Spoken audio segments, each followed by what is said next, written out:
Hello and welcome guys. Nuclear shell model. तो ये physics की एक ब्रांच न्यूक्लियर फिज़िक्स का एक बहुत ही इम्पॉर्टेंट टॉपिक है जो टीचिंग से रिलेटेड किसी भी एग्ज़ाम में, चाहे वो लेक्चर का एग्ज़ाम हो चाहे वो मास्टर कैडर का एग्ज़ाम हो, मतलब यहाँ पे भी आपको फिज़िक्स एग्ज़ाम में आएगी, वहाँ पे आपको न्यूक्लियर फिज़िक्स में ये टॉपिक देखने को मिलेगा। और ये टॉपिक बहुत ही ज़्यादा इंपॉर्टेंट है, इसलिए इससे आराम से एक क्वेश्चन बनता है to find the spin and parity of the nucleons. अब न्यूक्लियर शेल मॉडल में जो हम कॉन्फ़िगरेशन लिखते हैं वो इलेक्ट्रॉनिक कॉन्फ़िगरेशन वहाँ पे जैसे 1s2 2s2 2p वो वहाँ पे नहीं चलती है, क्योंकि हम बात करते हैं न्यूक्लियस के अंदर की, जिसमें हम बात करते हैं न्यूक्लियॉन्स की। तो हम कॉन्फ़िगरेशन यहाँ पे लिखते हैं बेसिकली न्यूक्लियर कॉन्फ़िगरेशन जिसको हम बोलते हैं। तो वो जो कॉन्फ़िगरेशन है वो इलेक्ट्रॉनिक कॉन्फ़िगरेशन से टोटली डिफरेंट होती है। अब उसको याद रखना एक डिफ़िकल्ट टास्क है, क्योंकि उनको बनाने के लिए पहले हमें पूरा एक टेबल बनाना पड़ता है जिसमें हम पहले n लिखेंगे ऑड और इवन के हिसाब से, देन हम l की वैल्यू लेते हैं, उसके बाद हम लिखते हैं state without LS coupling, then with coupling, j की वैल्यू फाइंड आउट करेंगे, number of nucleons find out करेंगे, तब जाके हमें टोटल नंबर ऑफ न्यूक्लियन वहाँ पे कितने होंगे पर्टिकुलर शेल में वो पता लगता है। लेकिन यहाँ पे हम एक ईजी सी ट्रिक देखने जा रहे हैं जिससे कि हम न्यूक्लियर शेल मॉडल का जो कंक्लूज़न है वो हमारे पास बड़ी इजीली तरीके से हम उसको ऑब्टेन कर सकते हैं और उसको याद रख सकते हैं एग्ज़ाम पॉइंट ऑफ व्यू से। और एग्ज़ाम में अगर कोई ऐसा क्वेश्चन आता है तो बड़ी ही इजीली हम उस क्वेश्चन को कम टाइम में सॉल्व कर सकते हैं। तो चलिए शुरू करते हैं, देखते हैं क्या ट्रिक है। अब ये जो ट्रिक है उस करने के बाद हम एक क्वेश्चन भी सॉल्व करेंगे with the help of this trick. और आई एम श्योर कि अगर आप ट्रिक को 5 से 10 बार एक बार अच्छी तरह से समझ के प्रैक्टिस कर लेंगे तो ये जो शेल मॉडल वाला जो टॉपिक है ये बहुत ही इजीली हमारा कंप्लीट हो जाएगा। इसमें मैं सिर्फ आपको न्यूक्लियर कॉन्फ़िगरेशन जो है वो बनाना सिखाऊंगा। न्यूक्लियर शेल मॉडल क्या है, उसके क्या क्या लिमिटेशंस हैं, क्या उसके पोस्टुलेट्स हैं, ये सब आप पढ़ सकते हैं बुक्स में या ऑनलाइन अवेलेबल जो भी मटेरियल है। तो चलिए इसमें पहले स्टार्ट करेंगे। पहले हम एक ट्राइंगल बनाएंगे जिसमें मैं यहाँ पे लिखता हूँ पहले S और दोनों साइड PP सेकेंड रो में। क्लियर? जो जो चीज़ जैसे जैसे लिखी जा रही है अगर सेम वे में आप इसको याद कर लेंगे तो बहुत इजीली तरीके से, मैं आपको फिर से बोल रहा हूँ कि ये चीज़ हमारी क्लियर हो जाएगी। फर्स्ट S के बाद आता है P, तो दोनों तरफ PP, उसके बाद आता है D, सेंटर में S और D, थर्ड रो ये होगी हमारी DSD, फोर्थ रो में FP FP। आई थिंक इसको याद रखना कोई डिफ़िकल्टी वाली बात नहीं होगी। अब F के बाद आता है हमारा G, तो एक और रो आ जाएगी G, उसके बाद D आएगा यहाँ पे, फिर G, फिर S और फिर लास्ट में D। अब इसको फिर से याद करना इसी चीज़ को बहुत ज़्यादा इंपॉर्टेंट है और डिफ़िकल्ट बिल्कुल भी नहीं है। फर्स्ट रो में S, सेकंड में P, थर्ड में DSD, एक सीक्वेंस सा बन रहा है, तो इसको हमें याद करना इजीली हो जाएगा ये चीज़। FP repeated. लास्ट रो में जस्ट एक चीज़ देखने वाली है यहाँ पे, वैसे GSD, बस इस चीज़ को ऐसे याद कर सकते हैं हम, बहुत ही ईजिली थिंक है।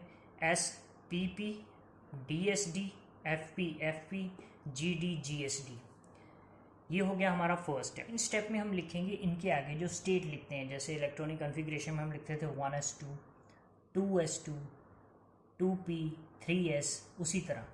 तो अब सेकेंड स्टेप भी ध्यान से समझिएगा, उसमें जैसे S है तो S फर्स्ट टाइम आ रहा है तो इसके आगे मैंने 1 लगा दिया। अब सेकेंड रो में P फर्स्ट टाइम आ रहा है, पहले सिर्फ S आया अभी तक हमारे पास, तो यहाँ पे सेकेंड रो जब हमने स्टार्ट की तो P एंड P है। सेम रो में अगर सेम शेल आ रहे हैं तो उनकी वैल्यू को हम सेम, उनके आगे जो वैल्यू है उसको हम सेम ही रखेंगे स्टेट की वैल्यू को। जैसे PP दोनों एक ही रो में आ रहे हैं और फर्स्ट टाइम आ रहा है P यहाँ पे, इससे पहले सिर्फ S आया है, तो अगर ये 1 है तो ये भी 1 होगा।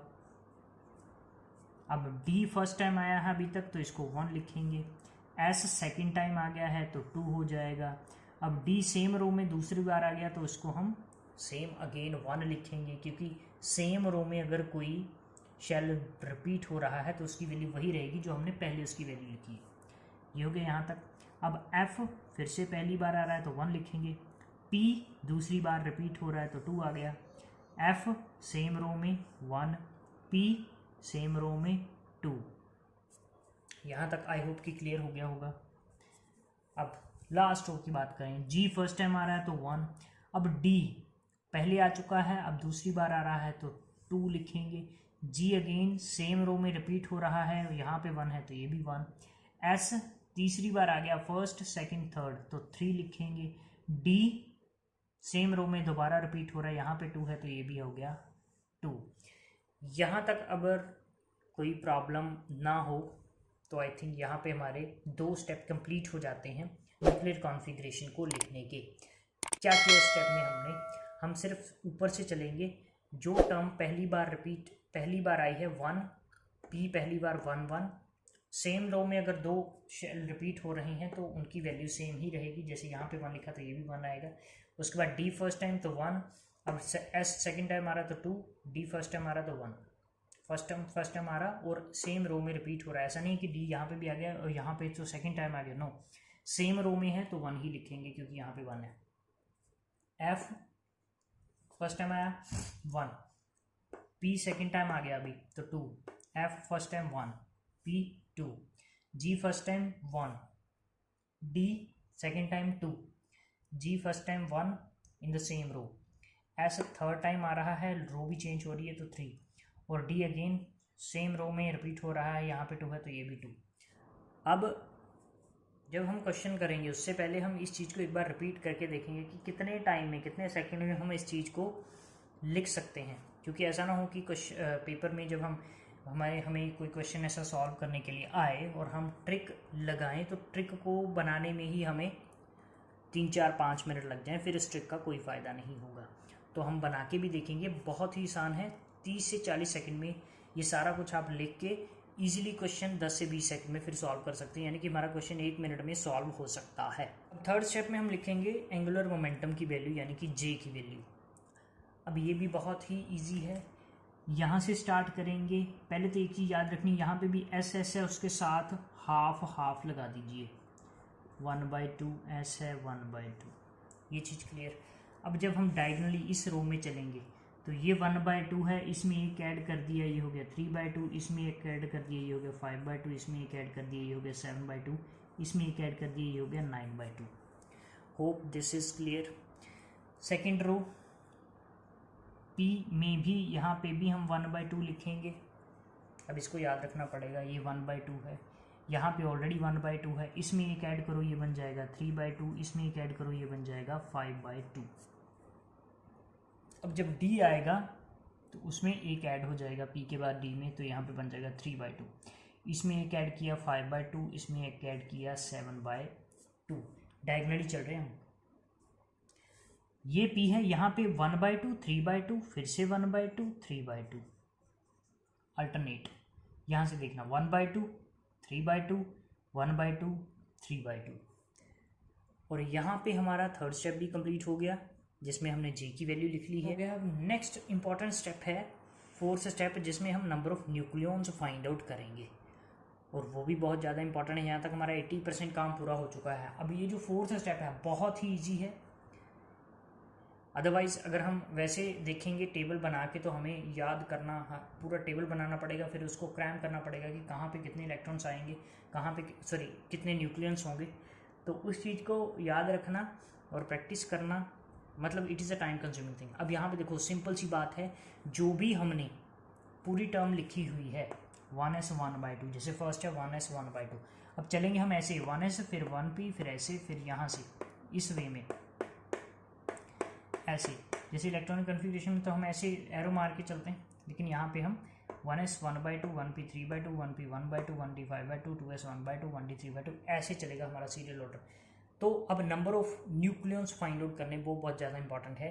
तो सिंपल सी बात है, जो भी हमारे पास J की वैल्यू है, जैसे फर्स्ट में J की वैल्यू है 1/2, जो इसका न्यूमरेटर है विच इज़ 1, इसमें 1 ऐड कर देना है, उतने नंबर ऑफ न्यूक्लियॉन्स इसमें होंगे, यानी कि 1s2 में हम नंबर ऑफ न्यूक्लियन कितने लेंगे, 2। अब यही चीज़ हर जगह रिपीट होगी। जैसे 1p 3/2 की बात करें तो यहाँ पे j की वैल्यू है 3/2, न्यूमरेटर 3 है, इसमें 1 ऐड करना है सिर्फ न्यूमरेटर में और ये बन जाएगा 4। तो इसमें जो नंबर ऑफ न्यूक्लियंस होंगे दे विल बी 4।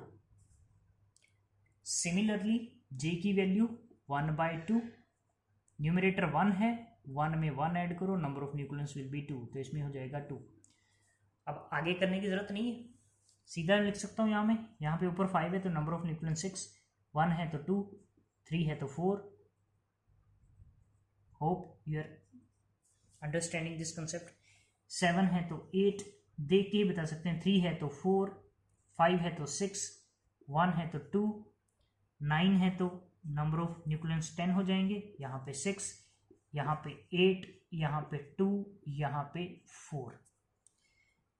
यहाँ तक अगर कोई प्रॉब्लम है तो वीडियो को स्टॉप करके दोबारा से देख सकते हैं कि कैसे number of nucleons find out करने हैं। और यहाँ तक जब हम बात कर रहे हैं तो हमारे पास 70 एटॉमिक नंबर 70 तक ये चीज़ हमारे पास सॉल्व हो रही है।